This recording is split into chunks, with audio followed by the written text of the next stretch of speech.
เรื่องนี้ให้ชื่อมาว่าบ่เป็นตาสิแตก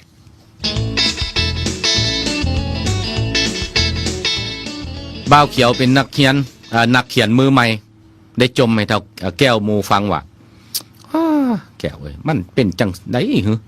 พวกเฮานี่สำนักพิมพ์นี่เฮาเขียนบทไปให้ลงก็บ่รับห้องของเฮาเมื่อยแล้วได้เฮานี่ได้ตั้ง4-5ฉบับพิมพ์แล้วเขาก็ย่านเฮาดังบ่เนาะแก้วเลยบอกกันเนาะโอ้ยมันแม่นบ่แม่นตัวเขียนบ่เป็นตาสิแตกบ่เนาะเขาค่อยบ่ลงให้